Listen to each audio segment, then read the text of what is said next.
Terus cerita selanjutnya, sebenarnya kalian cari saja buku-buku cerita pendeknya, banyak. Tentang memuji anak, mencurigai tetangga. Ini perilaku kita biasanya begini. Jadi satu ketika di negeri Song ada seorang saudagar kaya. Di musim hujan seperti ini, salah satu tembok rumahnya itu ambruk. Begitu tembok rumahnya ambruk, anaknya bilang, "Pak, tembok ini harus cepat dibenerin. Kalau tidak, jangan-jangan ada maling."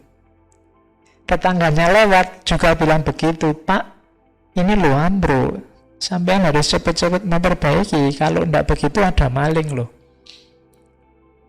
Malamnya ada maling beneran. Iya, hartanya banyak yang hilang. Nah, ya wis gimana lagi, ada maling ya lapor polisi. Cuma perhatikan selanjutnya setelah ada maling. Saudagar ini memuji-muji anaknya. Wah, anakku itu memang pinter, cerdas, bisa ngerti situasi bahwa ini harus dibenerin kalau tidak ingin ada maling. Sementara pada tetangganya yang sama-sama mengingatkan, dia tidak muji-muji, tapi dia malah curiga. Jangan-jangan malingnya dia. Karena tadi dia yang ngerti bahwa tembok sebelah ini runtuh. Kita sering begitu. Yang diomongkan sama. Isi omongannya sama. Kata-katanya sama. Hanya karena beda kubu, hanya karena beda afiliasi kelompoknya, hanya karena bukan grupnya, kita tanggapi secara berbeda. Kalau yang dari kelompok kita, selalu kita tafsirkan yang baik-baik. Sementara kalau yang bukan kita tafsirkan yang jelek-jelek. Jadi sama-sama memberi nasihat, mbok yo dibenerin kalau tidak begitu ada maling. Tapi cara menanggapinya berbeda. Pada anaknya dipuji-puji, wah anakku itu pinter, jangan-jangan sakti, ngerti masa depan ini. Tapi sama tetangganya beda. Wah, ini kemalingan beneran, yang ngerti bolong-bolong kan tetanggaku ini, jangan-jangan tetanggaku ini yang maling. Kenapa dicurigai begitu? Karena beda kelompoknya. Minna wa minhum. Jadi ini cerita tentang memuji anak dan mencurigai tetangga. Kenapa anak dipuji? Karena anak itu dari kelompok kita. Tetangga kok dicurigai? Karena tetangga itu mereka. Padahal yang diomongkan sama persis. Nah, ini nasihat selanjutnya dari Han Feizi. Terus, melukis setan paling mudah. Ini juga cerita dari negeri Qi. Jadi, ada pelukis istana yang sedang ngobrol sama raja negeri Qi. Ini obrolan antara raja dengan pelukis. Rajanya tanya, "Mas pelukis, kira-kira melukis yang paling sulit itu melukis apa?" Jawabannya, kuda atau anjing yang hidup dan bergerak. Karena ada unsur geraknya ini terus susah. Nah, kalau melukis yang paling mudah, melukis apa? Jawabannya melukis setan. Jawaban rajanya, kok bisa?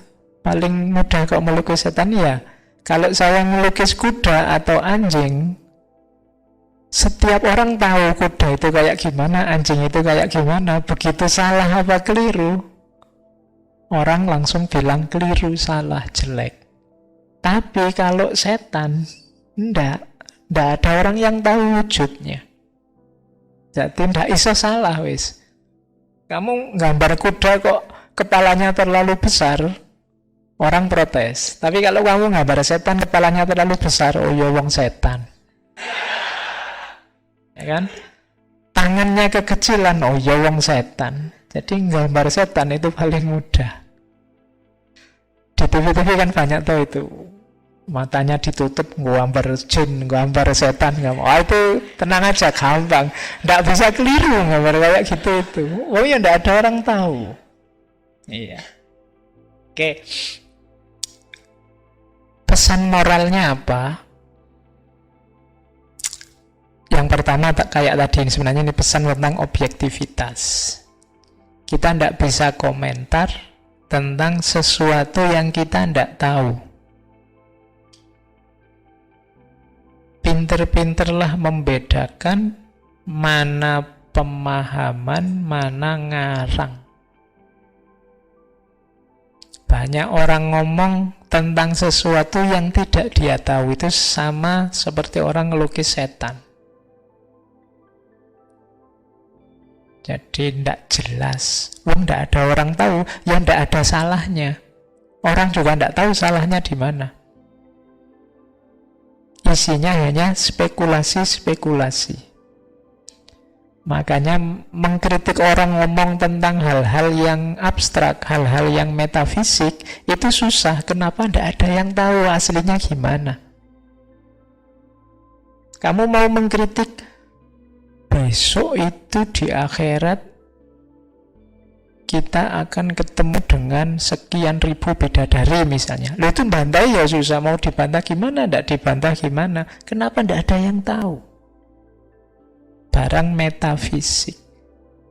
Jadi hal-hal yang tidak ada pijakan objektifnya, yang tidak bisa diputuskan benar salahnya.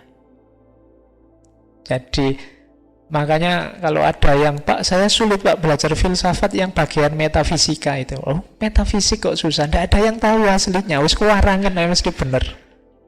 Filosof itu kan pikirannya macam-macam, ngomong apa saja. Ya memang tidak ada kenyataan objektifnya. Dia bisa ngomong alur, nggak bisa ngomong itu, tidak ada yang bisa menyalahkan. Jadi kalau ada orang ngomong kok tidak jelas, ruwet tentang hal-hal yang tidak penting, bilang saja melukis setan, itu paling mudah. Kalau orang Cina kan gitu, sindirannya pakai pepatah-pepatah semacam ini. Jadi kalau ada orang ngomong tinggi-tinggi, abstrak-abstrak, tidak jelas. Oh iya sih, memang melukis setan itu paling mudah. Kenapa? Orang tidak tahu kenyataan aslinya, bantahnya juga susah. Faktanya juga tidak tahu. Sama kayak kamu ngomong, besok Pak pokoknya di masa depan saya akan punya mobil 10, punya istri 4, punya ini. Besok di masa depan, wong yo sesuk ndak jelas masihan. Kamu bisa gambar sak senengmu wis. Wong yo objeknya ndak jelas.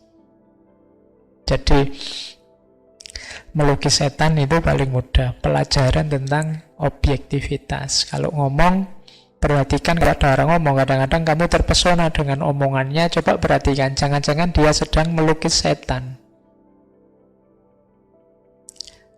Karena seringkali kita ngukur benar salahnya pikiran itu dengan sesuatu yang tidak bisa kita bantah. Begitu kita tidak bisa bantah, terus kita pastikan bahwa itu benar. Hati-hati, ini bisa jadi cacat logis. Karena dengan aku tidak bisa bantah itu bukan berarti terus pikiran itu pasti benar. Mungkin keterbatasanmu saja, tidak nyampe. Kalau kamu mungkin menguasai bidang yang sama, mungkin kamu bisa menjelaskan. Jadi kalau ada gagasan yang tidak bisa kamu bantah, jangan dipastikan bahwa gagasan itu benar. Kan kita sering kadang-kadang kan rasanya itu salah loh Pak, tapi piye yang bantahnya, saya tidak bisa. Ingin menjelaskan salahnya di mana tidak bisa, tapi menurutku salah, jelas salah itu. Tapi gimana ya menjelaskannya? Kan kita sering begitu. Ya itu berarti keterbatasan kita. Bukan berarti kalau kamu tidak bisa bantah berarti itu benar. Jadi di antara cacat logis yang sering kita gunakan ini, jangan-jangan dia cuma melukis setan tadi, sehingga kamu tidak bisa bantah. Karena apa? Pijakan objektifnya tidak ada. Jadi mau ngomong ngalor, mau ngomong itu ya suka-suka dia. Wong ya nggak ada pijakan objektifnya. Apalagi yang sangat subjektif.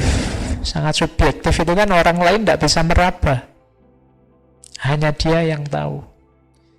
tadi malam aku mimpi, di mimpiku itu begitu kamu ngomong aku mimpi kan isinya wis suka-suka kamu, siapa bisa bantah, ya kan? Aku mimpi ketemu kamu loh, padahal kamu iyalah wis bantah piye wis susah. Wong itu mimpimu, masa aku mau bilang tidak loh, yang mimpi siapa? Kok kamu ngatur-ngatur mimpiku? Kan ngono. Jadi obrolan-obrolan kita sering-sering semacam ini. Melukis setan paling mudah. Kalau ngomong yang tidak jelas abstrak itu gampang.